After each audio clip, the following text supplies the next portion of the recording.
A big part of the Hellblade project is sharing development and being open about how we make the game. So we wanted to announce the game early on in the development process so we could share the journey with you from the very beginning.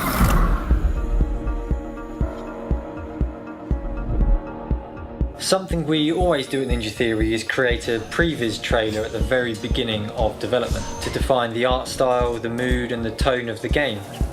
As we move through development, then the vision can change a lot, as you'll see from these examples. These videos are never intended to be seen by the public, they're just used to pitch the game to publishers, but given that we are the publisher on Hellblade, there's no real reason to hold them back. We used to create these in CG, but these days we create them in engine. It's an opportunity for us to take concept art and try and realise it as in-game assets. So we can test whether a character will hold up, we can test whether we can recreate the atmosphere and mood of the art, and we can also test our ability to overcome any technical difficulties. It was also an opportunity to take the tech art experiment, the performance capture tech, and the character tech that we'd been prototyping to see if it held up. At the beginning of this trailer we had very limited resources. We didn't have any designers or animators, and we only had one programmer, and much of his time was being spent on another project. We didn't know when we were going to be staffing up the team, so we had to design the trailer around the art team that we had at the time. And this consisted of a concept artist, an environment artist, a character artist and an art director. I proposed an idea that was just focusing on revealing Senua as a character and hinting at some of the themes that surround her story. When everyone in the room is shouting, jumping, screaming and shooting, that one way to stand out is to just stand still.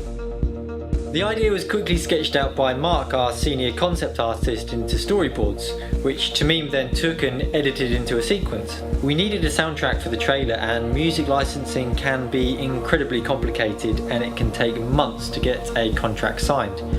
Luckily, in this case, we had a shortcut. A few years ago I met Danny and Emily from a band called Passarella Death Squad, and we had remained friends ever since. They just recently released a gorgeous track called Just Like Sleep, and so I tried it out in the edit and it just felt really good, it felt right for it. Luckily they were very happy to help out. Knowing that we could use this track, I created a very rough edit that was timed to the music. So in Maya we could now block out the environments and the cameras and iterate very quickly in grey box form until we had precisely locked down what we wanted to see at every shot. As we started locking down the view, we would take screenshots and give it to Mark, our concept artist, who would overpaint these into full-blown illustrations. So now that we had the camera set and we had some great illustrations from Mark, we could go ahead and start dressing the scene in full 3D in Engine. Dan set about creating the in-game assets at this point in Unreal Engine. Where possible, we would use real-world reference if we could. So, for example, I brought in a kitchen knife that was made of hand-folded metal. Melina brought in a fox skull that she found on a dog walk. Claire ordered some leather and material samples over the internet for Senua's dress. And Craig brought in a potato sack.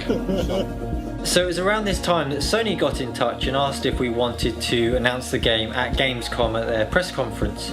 The only problem was that we'd been working to one deadline and their deadline was a week earlier. But this was such a great opportunity, we couldn't turn it down, so we went for it. At this early stage we didn't have an actress to play Senua, so Melina stepped in to take up the role.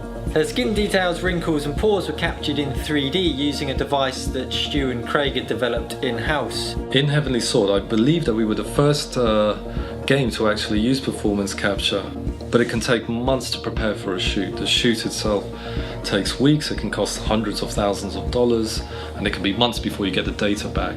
Now in Hellblade we do want to push this tech forward again, but for the teaser in particular we wanted to do it on a tiny budget of a few £100 and in a matter of weeks. Stu and Craig worked together on a potential solution, but this was a very high-risk strategy. We didn't know if we could solve the problems and get usable data in the time we had for this teaser. So we shot all of the scenes using Melina, our video editor, as a placeholder actress, and we cut the video edit into the trailer and gave the time codes to Craig to see if he could extract the 3D data. But in this case time was too tight and it didn't pay off.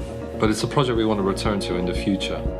Instead, we had GTAC, a new animator, come on board, and he would rotoscope all of the scenes based on the video reference. The final step was grading, so Mark and Alex Tahaney, our company art director, overpainted a few of the frames to try and get the ideal lighting and color schemes for the trailer. These would then have to be replicated for the final trailer, both in-engine by setting up lights in 3D space and in post.